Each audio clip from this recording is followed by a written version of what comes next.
हाँ तो बच्चा, ये फोटो देखकर, ये पहला पेज देखकर आपको पता चल गया होगा कि हम क्या पढ़ने वाले हैं।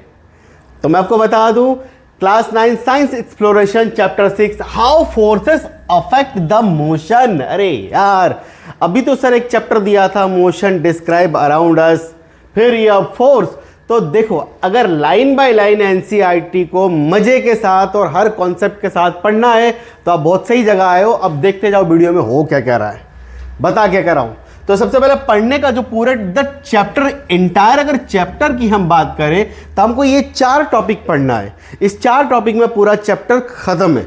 याद रखना, पहला क्या है, डिफाइन फोर्स। आपको फोर्स के बारे में ऑल सारी चीजें आपको पता होना चाहिए। फोर्स कैसे मेजर करते हैं, कैसा लगता है, इक्वल एंड अपोजिट, पुश क्या होता है, पुल क्या होता है, 17 से 60 चीजें इसमें आपको मिलने वाली है। एंड दूसरा, बैलेंस एंड अनबैलेंस फोर्स। यहां से न्यूमेरिकल पक्का, क्वेश्चन पक्का तुम्हारे एग्जाम में। देन उसके बाद फ्रिक्शन फोर्स, ये भी वेरी एमपी चैप्टर है। और ये जो तीनों लॉज हैं, कौन से, फर्स्ट, सेकेंड और थर्ड, ये तो भैया इसका हार्ट है पूरे चैप्टर का। ठीक, तो ये पूरा अपन पढ़ने वाले हैं। तो एकदम शुरू करेंगे फोर्स से। ठीक, अब देखो, बिल्कुल बुक के हिसाब से चलेंगे। What make things move. सबसे पहले सवाल मैं ये करता हूं कि कोई ऑब्जेक्ट मूव करता है तो क्यों करता है, उसके पीछे कोई तो लॉजिक होगा। बोले चलो सर, आप एकदम तरीके से समझाओ। पहले है ना, एक तो बात कर लिया मैंने मूव, या फिर मैं क्या बोलते हूँ इसको, मोशन। और मोशन के पीछे हम लोग 2 चीज़ें पढ़ते हैं, मतलब मोशन से रिलेटेड हम लोग 2 चीज़ें पढ़ते हैं। एक पढ़ते हैं हम लोग काइनामेटिक्स। बोले सर ये नए नए वर्ड्स क्यों लेके आ रहे हो, नहीं जरूरी है। एंड दूसरा पढ़ते हैं हम लोग डायनामिक्स। ये 2 चीज़ें मोशंस के अंडर में आती है। काइनामेटिक्स वो भी होता है, ये भी tell about motion, tell about motion. ठीक है, ओनली किसके ऊपर, ओनली टेल अबाउट मोशन, सिर्फ मोशन के ऊपर बात करेगा कि मोशन हो रहा है, स्पीड इतना है, वेलोसिटी इतना है, एक्सेलरेशन इतना है। हाँ, क्या बात नहीं करेगा, not tell about cause of motion. भाई मोशन क्यों हो रहा है उसके बारे में कोई बात नहीं करेगा। ये काइनामेटिक्स में आता है। और इसमें आपका जो चैप्टर 4 है बच्चा, ये उसी का है। बात समझ में आ रहा है, द मोशन अराउंड अस। इसकी भी फुल लेक्चर वहाँ पे एकदम NCERT line by line channel पे जाके आप देख लो। एक एक टॉपिक बड़े अच्छे से बताया मैंने वहाँ पे, हर एक चीज़ एग्जाम ओरिएंटेड। ठीक, लेकिन बोले सर डायनामिक्स में क्या आता है, ये भी एक तरह से क्या है, tell about motion, but at tell about cause of motion. भाई ये मोशन हो रहा है तो क्यों हो रहा है, मतलब उसके पीछे जो रीजन है वो भी बताएगा। मतलब यहां पर फोर्स की बात होगी और यहां पर फोर्स की बात नहीं होती है। क्या ये बात समझ में आए दोनों के बीच में डिफरेंस। अब जब अगर ये फोर्स की बात होगी तो सर ये फोर्स है क्या चीज, फोर्स तो पहले बताओ, फोर्स को पहले डिफाइन करो, इसके एग्जाम्पल बताओ, तब ना हम समझेंगे। वैसे तो सबको मालूम है कि अगर एक बर्तन को यहाँ से यहाँ तक खिसकाना है, किसी ऑब्जेक्ट को यहाँ से वहाँ तक खिसकाना है तो मुझे फोर्स लगाना पड़ेगा। लेकिन कितना फोर्स लगाना पड़ेगा वो डिपेंड करेगा कि नहीं करेगा, कि इसका वेट कितना है। तो इस तरह की सारी चीज़ें मैं बताने वाला हूँ। तो सबसे पहले अगर हम बुक की बात करें तो बुक में लिखा है भैया, थिंक इट ओवर, इसके बारे में सोचो। अब क्या क्या सोचना है, मान लो एक कैनन है, एक नाव वाला है, इस नाव, सवाल है, जवाब आने चाहिए आपके पास, नहीं तो मैं बताऊंगा ना सारी चीज़ें। अब यहाँ पर ये नाव चला रहे दोनों, तो इस नदी में नाव चलाएंगे ऑब्वियसली है।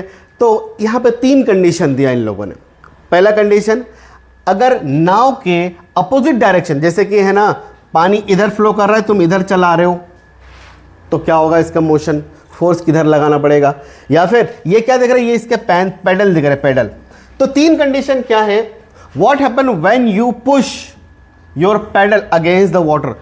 जब पानी में ऐसे करके पुश करोगे, ऐसे करके पुश करोगे तो भैया इसका मोशन क्या होगा। ऑब्वियसली जब तुम पीछे की तरफ फोर्स लगाओगे पानी में तो आपकी नाव आगे जाएगी, नाव क्या होगा, आगे जाएगा। ये बात हो गया। दूसरा, इफ बोथ पैडलर, अब दो लोग हो गए, और equally and opposite side, equal and opposite side does the cannon move. अरे नहीं यार, मान लो एक इधर पैडल मार रहा है और एक इधर पैडल मार रहा है, तो दोनों तो सेम डायरेक्शन, अपोजिट डायरेक्शन में हो गया ना। जितना ये इधर लगा रहा है वो उतना उधर लगा रहा है। मतलब ये हुआ कि इसको मैं इधर खींच रहा हूँ और इधर भी खींच रहा हूँ, और दोनों अगर बराबर है तो क्या ये यहीं का यहीं रहेगा, मतलब नेट फोर्स जीरो की बात कर रहे हैं इस केस में, ठीक। अच्छा दूसरा, what if only person paddle does it go, मतलब ये कि यार एक ही पर्सन रहेगा और पैडल करेगा तो ये क्या तरीका होगा कि आगे जा पाएगा। ऑब्वियसली जा पाएगा भैया, क्यों जा पाएगा, क्योंकि पैडल इधर मार रहा है ना। तो ये थिंक ओवर इट है। अब इनमें से जो सवाल आएंगे इसके जवाब आपको आगे मिलेंगे। बोले कैसे, बोले देखो सबसे पहले जो टॉपिक का है heading, concept of force, what do you mean by force. तो फोर्स जो होता है ना बच्चा, एक तरह से पुश और पुल ही समझ लो, बाकी इसके बहुत सारे टाइप्स है, ऐसा कोई कुछ नहीं है, बहुत सारी चीज़ें हैं इसमें, लेकिन मैं बता रहा हूँ एक एक चीज़। तो फोर्स का अगर कोई डिफाइन करेगा ना तो कुछ भी मत बोलना, फोर्स इज अ पुश और पुल एक्सर्टेड ऑन बॉडी। ये मान लो मेरे पास एक एम मास की बॉडी है भाई, इसको तुम खींचो, पुश करो या पुल करो, ठीक है, पुश करो या पुल करो, बॉडी मूव तो करेगी। और ये जो दोनों हैं ये भी क्या है, ये भी आपका फोर्स है और ये भी क्या है, एक तरीके से फोर्स है। ये देखो छोटा बच्चा गाड़ी चला के जा रहा है, पुश कर रहा है गाड़ी को आगे, बात समझ में आ रहा है। तो ये बस बताना चाह रहा हूँ पुश और पुल। अब भाई जब भी किसी भी ऑब्जेक्ट में फोर्स लगेगा ना तो बहुत सारे चेंजेस शो होता है। चेंजेस शो होता है कि नहीं होता है, डायरेक्शन चेंज हो सकता है, उसकी पोजीशन चेंज हो सकता है, स्पीड, एक्सेलरेशन, ये सब चेंज हो सकते हैं। तो क्या क्या चेंज होगा यहां देखो, what can effect of force, अगर तुमने किसी बॉडी पे फोर्स लगाया तो उसमें क्या क्या इफेक्ट दिख सकता है, तो वो सारी चीजें। स्टार्ट मोशन, पहली बात तो मूव करना स्टार्ट हो जाएगा। मान लो कि एक फुटबॉल यहाँ पे रखा है, मैंने मार दी किक, तो क्या मोशन में चले जाएगा क्या, तो उसको फोर्स प्रोवाइड किसने करा, मेरे फुट ने, पाँव से मारा ना आप लोगों ने, ठीक है। अब यहाँ देखो चेंज डायरेक्शन, भले डायरेक्शन भी तो अपन चेंज कर सकते हैं, वो जैसे फुटबॉल वाला एग्जांपल ले रहे हैं, उधर से फुटबॉल आ रही है, ठीक, इधर गोल पोस्ट इधर है और बॉल इधर से आ रही है, तो मैंने ऐसे करके शॉट मारा तो गई ना इधर, मतलब ये है बॉल ऐसी आ रही है, मैंने यहाँ पे किक कर दिया तो ये इधर चली गई, ऐसे किक मारा तो डायरेक्शन चेंज हुआ कि नहीं हुआ, ठीक है। यहां से किक करा तो ये डायरेक्शन भी चेंज होगा, स्पीड तो ऑब्वियसली चेंज होगा भाई। मान लो बॉल धीरे आ रही है, तुमने दे लपक के दिया, गई गोल, गोल हो गया, ठीक। अब चेंज डायरेक्शन की बात करिए अपन ने, चेंज शेप, वो डिपेंड करेगा कि तुम फोर्स कितना लगा रहे हो, शेप चेंज हो सकता है भाई। मेरे पास ऐसा कोई एग्जांपल है नहीं अभी, मतलब अभी समझ में आ गया ना, फोर्स से अपन किसी का शेप क्या कर सकते हैं, चेंज कर सकते हैं। इतनी बात तो हो गई। अब आगे की कहानी देखो, फोर्स जब एक्शन में आता है तो ये सारे एग्जांपल ये आपके एनसीईआरटी में देके रखा है। कौन सी, एक्सप्लोरेशन, ये सारे एग्जांपल है भाई। देखो एक बॉल को किक करेंगे तो किधर जाएगा, बॉल को हिट करेंगे और नींबू निचोड़ने में सब दूर तुम्हारे फोर्स का तो यूज होता ही है। तो ये सारे एग्जांपल आपके बुक के ही है। अब देखो ये जो फोर्स है ना, ये पेज नंबर 95 पे जब आप पढ़ोगे तो यहाँ पे बात करेगा कि फोर्स एक वेक्टर क्वांटिटी होती है, इसको डायरेक्शन की ज़रूरत पड़ती है।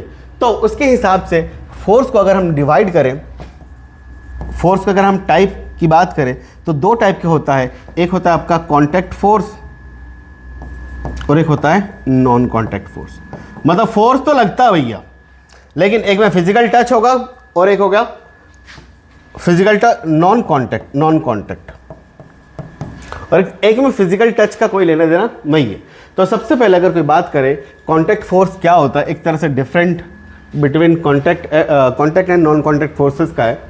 तो forces that required physically touch between the object, जैसे पुश और पुल।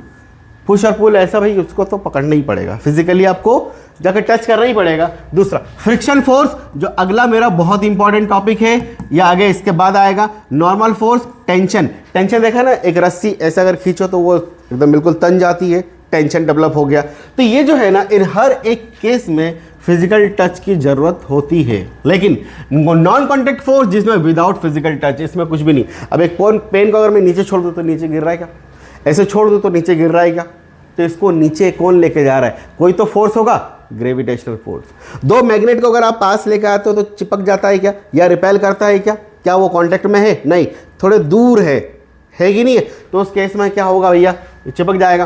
तो gravitational force, magnetic force, electrostatic force. Electrostatic force क्या होता है, अगर पॉजिटिव चार्ज और नेगेटिव चार्ज के बीच में चार्ज को क्यू से लिखते हैं तो इन दोनों में क्या होगा बेटा, अट्रैक्शन। क्या होगा बच्चा, अट्रैक्शन होगा। तो ये सारी चीज़ें जो है ना नॉन कॉन्टैक्ट फोर्स है। तो फोर्स का आपको दो टाइप याद रखना पड़ेगा, और ये एक क्वेश्चन भी है आपका कि डिफरेंस बिटवीन। अब नेक्स्ट देखो आगे क्या है, फोर्स इज द डायरेक्शन। अब सवाल ये है, मेरी बात को सुनना बेटा, मान लो एक मेरे पास m मास का कोई ब्लॉक है, ठीक है, इधर लेफ्ट साइड है, इधर लेफ्ट है मेरे पास, इधर राइट है, ठीक है, और इधर अप है ऐसा। अब ये जमीन पे यहाँ पे रखा हुआ है।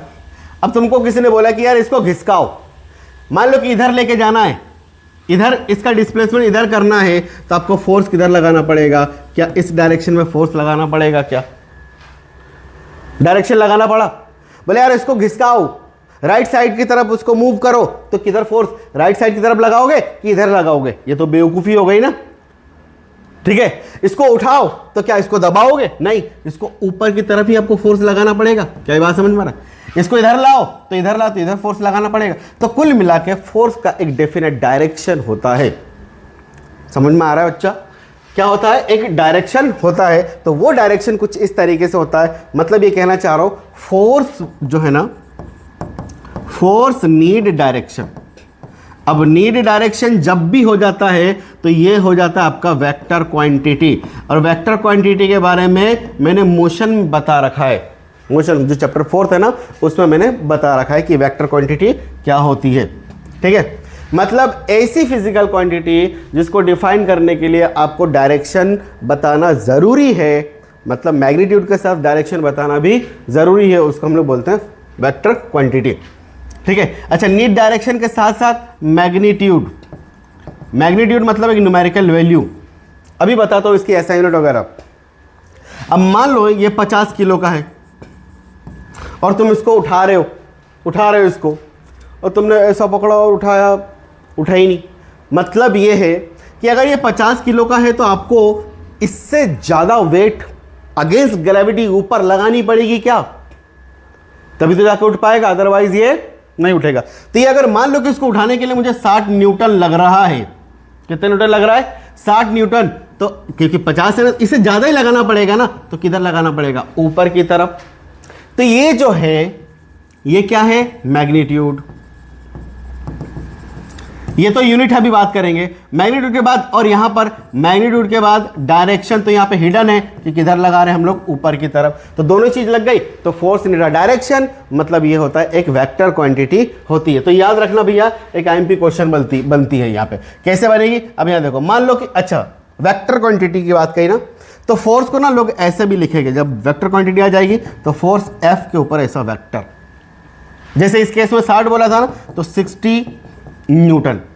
डायरेक्शन किधर है इस केस में? मैग्नीट्यूड कितना है? 60 है। डायरेक्शन किधर है? ऊपर है। तो ये सारी चीजें क्लियर हो गई। तो यहां पर अगर मैं बात करूं F vector is equal to 60 newton, इसका मतलब ये एरो, ध्यान रखना, ये जो शुरुआत है इसको हम लोग बोलते हैं स्टार्टिंग, जहां से एरो मतलब यहां से शुरू हो रहा है, ये एंड पॉइंट है, ये एंड पॉइंट हो गया।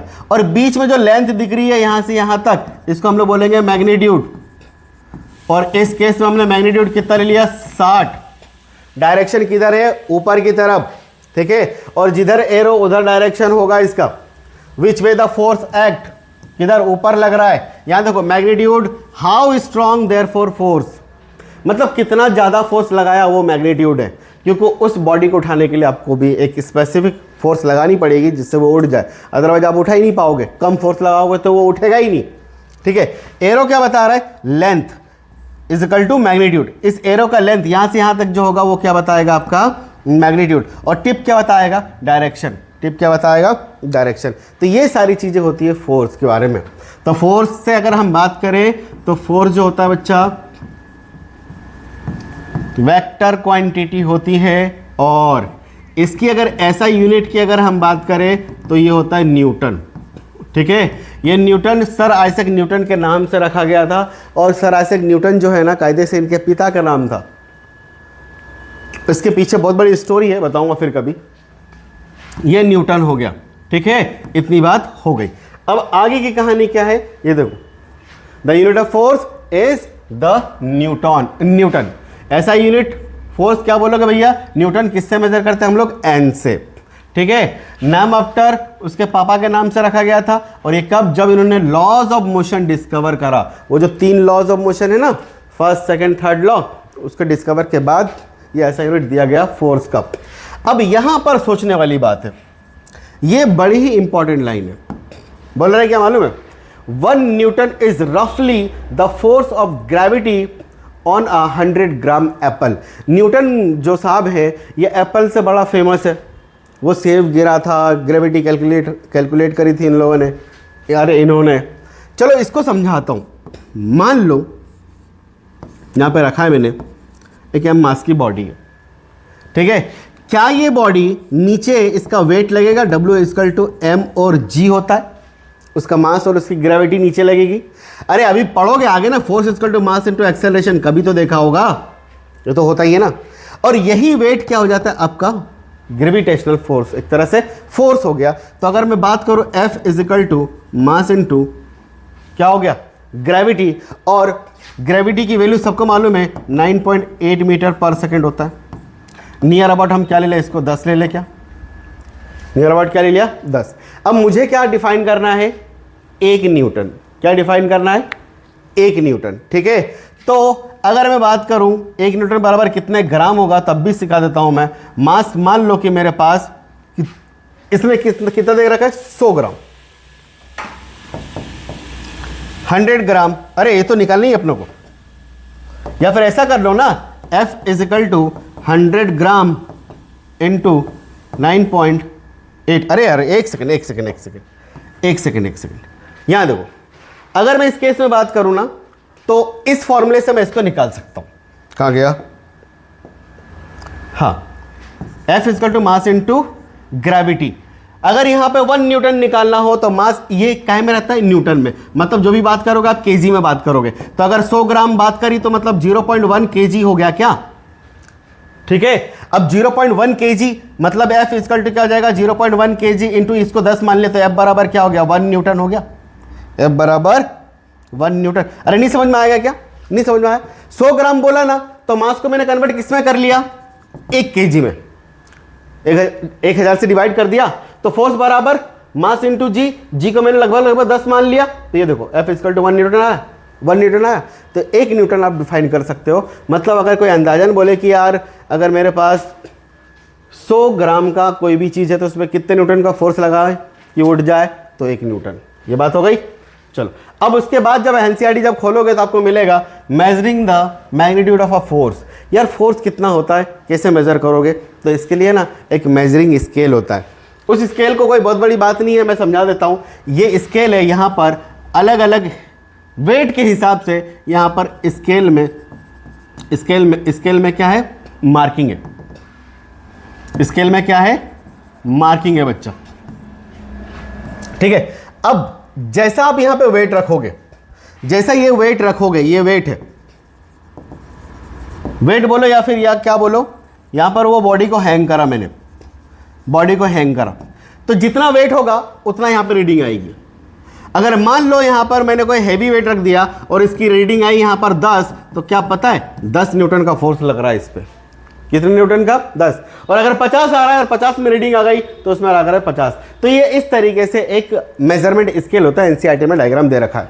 अब देखो स्प्रिंग खिंचाता भैया, तो इसमें काम कैसे करता है ये चीजें, बोले है ना स्प्रिंग बैलेंस न्यूटन मीटर पे रहता है, न्यूटन पर मीटर के हिसाब से रहता है। मेजर फोर्स, क्या मेजर करेगा ये, force. When a force is applied the spring stretch, जब फोर्स अप्लाई करेगा तो स्प्रिंग क्या होगा, स्ट्रेच करेगा, और स्ट्रेच करेगा तो यहाँ पे क्या होगा, रीडिंग आएगी, ठीक है। The scale read the force in newton, और ये स्केल क्या करेगा, न्यूटन में फोर्स को रीड करेगा। अरे स्केल में भी तो हम रीड करते हैं ना, क्या डिस्टेंस, 0 1 2 3 4 5 सेंटीमीटर में। अब जितना ज़्यादा फोर्स उतना ज़्यादा स्ट्रेच और उतना ज़्यादा तुम्हारा क्या होगा, हाई रीडिंग, तो वो ऑब्जेक्ट उतना भारी होगा। ये बात हो गई भाई। अब ये कहानी क्या है मालूम है, जब किसी एक ऑब्जेक्ट पे मल्टीपल फोर्स लगता है, मल्टीपल फोर्स मतलब एक से ज़्यादा फोर्स लगेगा, तो उस केस में क्या होगा, तो यहाँ सुनो, जब किसी ऑब्जेक्ट में मल्टीपल फोर्स लगता है ना, तो उस केस में हमको नेट फोर्स निकालना पड़ता है। अच्छा, मल्टीपल फोर्स लगने के कई तरीके हो सकते हैं। हो सकता है दोनों सेम डायरेक्शन में हो सकता है एक इधर हो और एक इधर हो, हो सकता है इक्वल एंड अपोजिट हो। अच्छा, ये ज़्यादा हो सकता है, कम हो सकता है, जितना इधर उतना इधर। मान लो इधर तुम्हारा 10 न्यूटन इधर जा रहा है, तो ये भी 10 न्यूटन जा रहा है। तो इस तरीके से मेरे पास अलग अलग केसेस बन सकता है। तो इसके लिए मेरे पास आया balance and unbalance force. Balance and unbalance force. Balance force अब हम बात करेंगे, और अनबैलेंस फोर्स क्या होता है। देखो, बैलेंस एंड अनबैलेंस फोर्स में सबसे पहले बैलेंस फोर्स। तो बैलेंस फोर्स में क्या होता है, नो चेंज। ये एग्जांपल देखो, यहाँ पर एक बाल्टी पानी है, यहाँ पे एक बॉल को रख दिया है, ये बॉल ऊपर तैर रहा है। ये बॉल ऊपर तैरने के पीछे क्या रीज़न है, अगर पानी हटा दो और बॉल को यहाँ रखो तो नीचे गिर जाएगा, लेकिन यहाँ पर ऐसा नहीं हो रहा है। क्यों नहीं हो रहा है, क्योंकि नीचे क्या लग रहा है आपका, ग्रेविटी। क्या लग रहा है बच्चा, नीचे ग्रेविटी, और ऊपर क्या लग रहा है, एक बॉयंट फोर्स। क्या लग रहा है, बॉयंट फोर्स। बॉयंट फोर्स क्या होता है मालूम है, पानी इसको ऊपर की तरफ धक्का मारेगा, ऊपर की तरफ क्या करेगा, धक्का मारेगा। मतलब आपका इधर वेट हो गया और इधर आपका हो गया बॉयंट फोर्स। क्या ये दोनों अगर इक्वल होंगे तो ऑब्जेक्ट क्या होगा, बॉल मूव करेगा क्या, नहीं मूव करेगा ना, रेस्ट पर रहेगा। तो यहां देखो, बैलेंस फोर्स का मतलब are equal in magnitude but opposite in direction. But opposite in direction, they cancel each other. भाई ये जितना है ये इतना, कैंसिल, वहीं का वहीं, रिजल्टेंट कुछ निकला नहीं। अच्छा भाई, ऑब्जेक्ट इसमें रेस्ट पर रहेगा, रेस्ट पर ही था तो रेस्ट पर ही रहेगा। ऑब्जेक्ट इन मोशन अगर रहेगा तो कंटिन्यू में रहेगा, at same speed and same direction, मतलब net force equal to zero. इस केस में net force equal to zero, ये इसका ध्यान रखने वाली बात है। अब ये देखो एग्जांपल, इसमें ना इधर भी फोर्स लग रहा है और इधर भी फोर्स लग रहा है, मतलब ये दोनों बहुत जो है इक्वल एंड अपोजिट है, इक्वल एंड अपोजिट है, ठीक है। लेकिन इस केस में इधर ज्यादा फोर्स लग रहा है और इधर क्या लग रहा है, कम।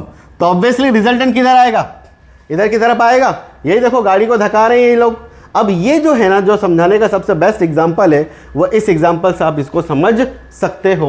और वो क्या है, एग्जांपल देखो, ये एक m मास की ऑब्जेक्ट है, यहां पर 3 कंडीशन है भैया। क्या बोला गया, हर एक कंडीशन में ब्लॉक पे नेट फोर्स कितना लग रहा है, नेट फोर्स कितना लग रहा है। तो सबसे पहले मैं इधर इसको बोल देता हूं लेफ्ट, और इधर इसको क्या बोल देता हूं, राइट। इतना तो समझ में आ गया, इधर साइड लेफ्ट, उधर साइड क्या हो गया, राइट। पहला अगर ऑप्शन लूं मैं, तो देखो ये m जो भी है, m मास की बॉडी, इधर आपका लिख रहा है 10 न्यूटन और इधर भी क्या लग रहा है आपका 6 न्यूटन। तो यहां पर F नेट की अगर मैं बात करूं ना, नेट फोर्स, क्या ये दोनों सेम डायरेक्शन में है। अब सेम डायरेक्शन में याद रखना, जो फोर्स होता है वो फोर्स ऐड हो जाता है। फोर्स क्या हो जाता है बच्चा, ऐड। मतलब हो जाएगा F1 प्लस F2, या फिर आप बोलो 6 न्यूटन प्लस में 10 newton, that is equal to 16 Newton.